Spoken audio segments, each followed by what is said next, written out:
Angkol! Dagol! Tita! Tanya! Chinita! Sino? Ako?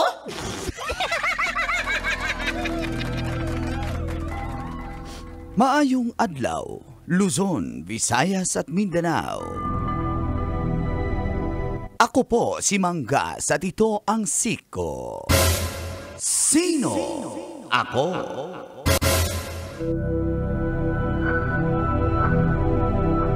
Meron ng santo na para sa mga millennials na Katoliko. Ito ay walang iba kundi isang British-Italian gamer at computer coder na si Carlo Acutis. Nagpakita umano siya ng labis na pagmamahal sa simbahang Katoliko bago siya pumanaw noong taong 2006. Wala na yan siya. At Gusto ko Setyembre tumatango 7. ka. Gusto ko tumatango ka, Manggas. Hindi mo sinasagot. Oo. Tumango eh.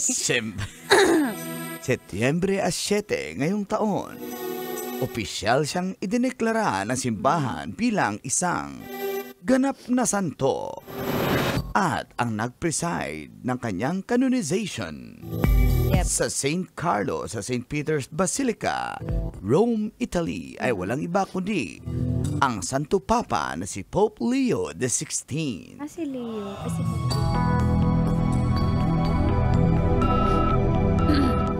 Si Carlo Acutis, mula pa noong pagkabata, ay malalim na ang debosyon sa Diyos at marami siyang nahikayat na magbalik loob at mag-convert sa Katoliko. Kaya siya naging santo.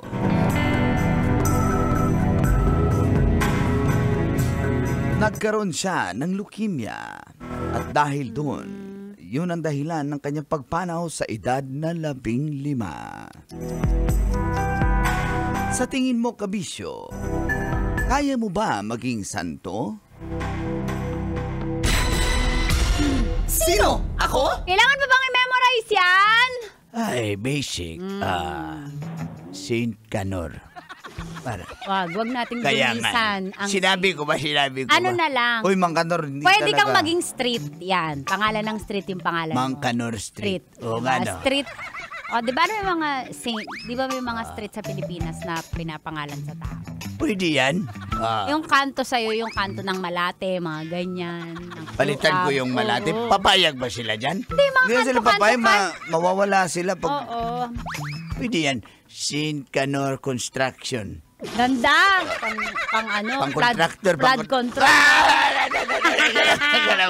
Pang contractor. Ay, nako, si Mang Canor. Pang-illegal talaga eh. Pero ang saya ko kasi, di ba, merong May bago tayong millennial santo. na, oh. Tapos, at the age of 15, nung nawala siya dahil nga yung devotion Ako niya. kung hindi ako nag-DJ, baka saint na rin ako.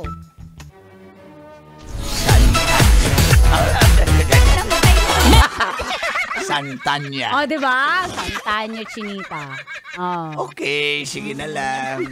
Hindi masyado makakomment si Mang Kala.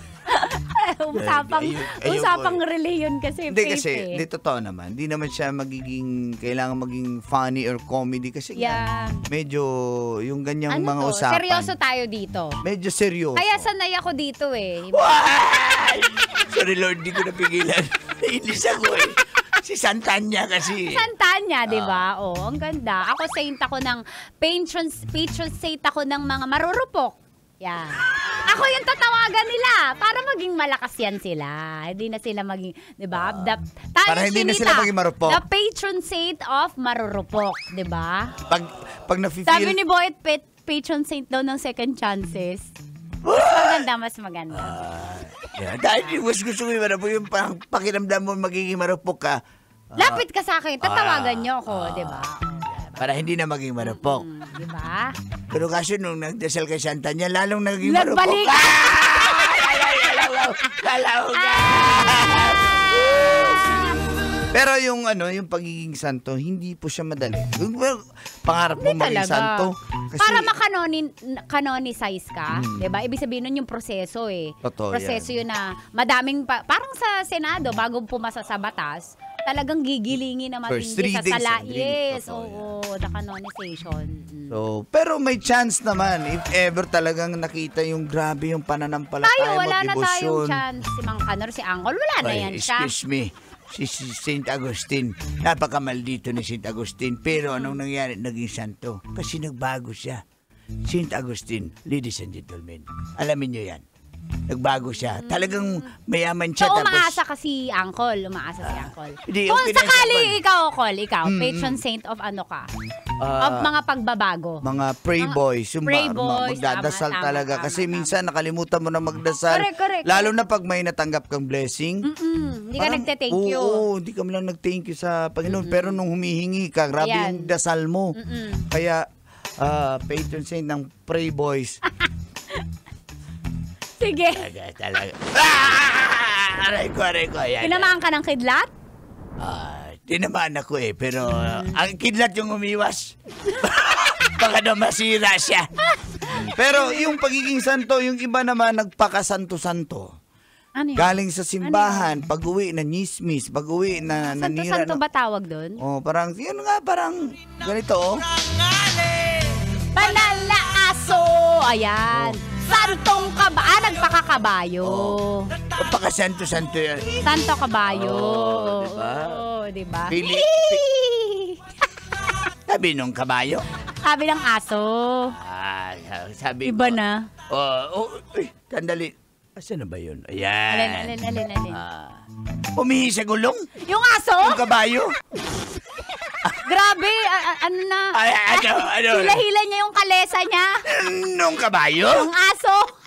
Iba. Pero bang ganun? Parang napanood ko yan dati sa Dog of Flanders. Yung aso. Yung kabayo. Ang haba na. Guys, pwede ba tayo? Haba nung sa kabayo? Sana all. Galaw. Sana all daw. Yung sa aso. Oo. Yun o. Sabi ng kabayo. Sabi nung aso. Ang takaw niya sa dog food. Nung aso? Yung kabayo. Di ba Ang damo kinakain yan? Ng kabayo. Nung aso? Sumuka eh. Yung aso? Yung kabayo. Ang haba ng uso. Nung kabayo? Ng aso. May pilik mata eh. Pilik mata? Nagpa-eyelash extension. Yung aso? Yung kabayo. Pag umihi, irigasyon eh. Yung aso? Yung kabayo. Paano Ay, nangyari? di mo ba nakakakita ng kabayo na umiihi? Hindi. Saan ka nakakita kabayo sa book? Yung kabayo sa amin sa yung carousel lang. Hindi naman Yung umiihi. kabayo? Yung aso. Yung carousel Sa na. carousel. Umiihi ba yun? Kaya tanungin mo si Direk Ang galing Phil, mag-style umiihi eh. yun. Yung dog? Ano bang hairstyle? Kanina, sorry, iba yung pinag-usapan Ganito kahabaw. Ganito kahaba. Ulit-ulit. Guys, nakikita nyo ba? Ulit-ulit talaga. Ganito kataba oh. Yung hotdog. Ganito kataba oh. Yung sa kabayo nga. Sa aso. Ano mga klaseng aso yan? Yan. Yung mga Diba? nakikita ko yan sa Metro Manila. May kalisa. Yung kabayo? Yung kutsiro. Pabakunahan nyo ng anti-rabies. Yung aso. Yung kabayo. Okay. Diba? Richie, da? The horsey. Meron ba rin na doggy, guys? Tigil lang nga natin to, guys. Ang galing lumangoy. Langoy ano? Langoy? Yung aso.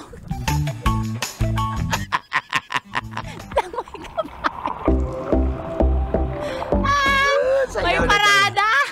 Parada ng kabayo? Uy! Sinakyan ng hari! Ng ari? Ng hari! Bitch! Don't want you, need you, yeah.